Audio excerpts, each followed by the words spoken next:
here's the really big one, folks. It's how to actually go through the buying process. Now, you might think, oh, well, the buying process, that's basically just, this is super steep. The buying process, that's basically just going there with some money or a checkbook and buying it. The answer is that that's false. If you think that you're just gonna go somewhere and buy it and get a good deal, you're wrong. Maybe you will, but you want to be prepared, okay? So you want to shop around for the right buyer, or you want to shop around for the right seller, I should say.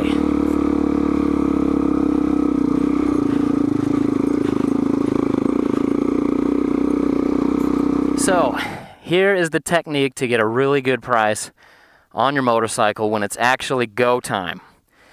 When it's like, that's the one, that seller's the one, I'm going to go check this thing out, because you don't want to waste your time on people who are pricing it too high. Maybe you do. Here's how you find out. You got to find out. You send them a text message, not a phone call or anything like that. You send them a text message, and you say in said text message, I have a budget of X dollars. Would you take it? And you make that say they're listing this thing for, I don't know, $3,500. You dump the price. You offer like $2,000. You cut the price in like half. And what damage does that do? Their response might be they're not going to call you back. Big deal. They're not going to text back. Ooh, my ego's hurt. B, they text back and they say, you're an idiot. I'll never sell it for that much. And then you're like, okay, well, maybe you know what you're talking about, and then I don't have to waste time with you. Or C, maybe they come back, and what do we say it was, $3,500?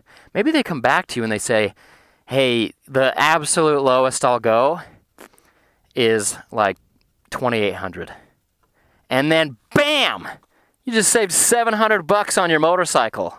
$700 without even going there. And it takes a text message. And the thing is people who overprice, everybody overprices their motorcycles online. And the thing is, if somebody gets back to you and they're like, say this person gets back to you and they're like, I'd go $2,700, but I can't go any lower than that. And then you get back to them and you're like, hey, Blue Book for excellent condition this year is, $300 lower than that. That's, I don't know, maybe that's going to get you a little bit less. Maybe they're just not going to text back. If they don't text back, then at least you knocked $700 off.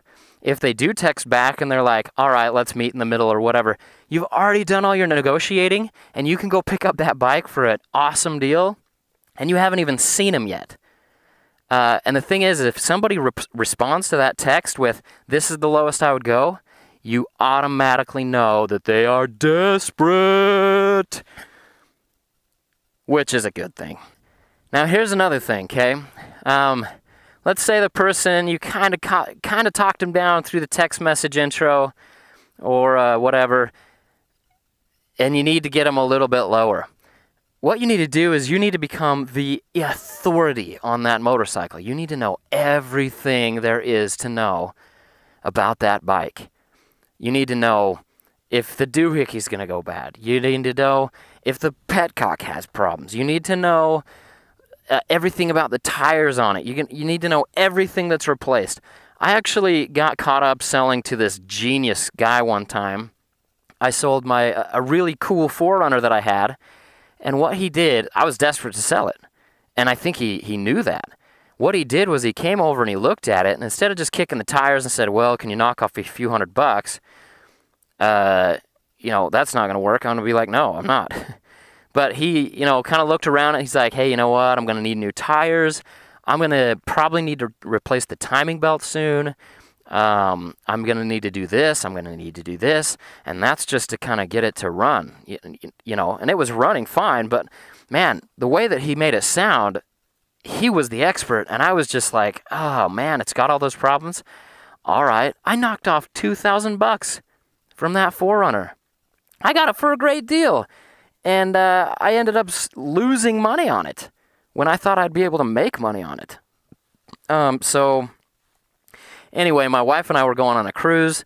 That's the kicker right there. We were going on a cruise, and he, you know, he found that out, and he's like, oh, okay, you need to go on a cruise?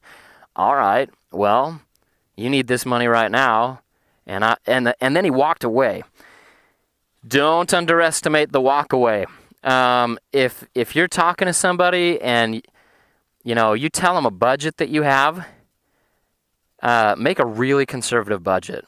And then they're going to be like, I don't want to sell it for that much. No, I probably won't sell it for that much, man. And that's fine if they don't want to. That's totally cool. But you walk away, and then they're like, crap, I could have had that money right now. And they think about it. And so you're like, well, I just can't go that high. Make some kind of excuse. Tell them that your wife gave you a budget, even if you don't have a wife. Tell them that, I don't know, just make some kind of excuse up. Tell them it's your last day on Earth or something. I don't know. But it's my last day on Earth, so I need to stick to this budget. Don't use that one.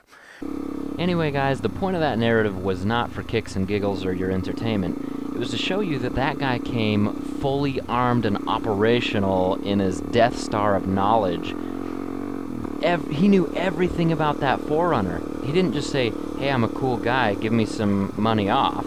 He was like, hey, there's a lot of stuff wrong with this, and it's going to cost money. So you're going to knock that price off. And then when I said no, he straight up walked away. And it hurt. And, you know, he called back like a day later, and he was like, hey, the offer still stands, you want to take it? And I was like, heck yes, dude. So what does that teach you? That teaches you to know everything, know all the problems, come prepared with Blue Book, because it's always lower on motorcycles, and then walk away, call their bluff, and text them the next day. Because they're going to be thinking about it, and unless they have a better offer, they're going to want that money, especially if you brought cash, and we'll talk about that in another video.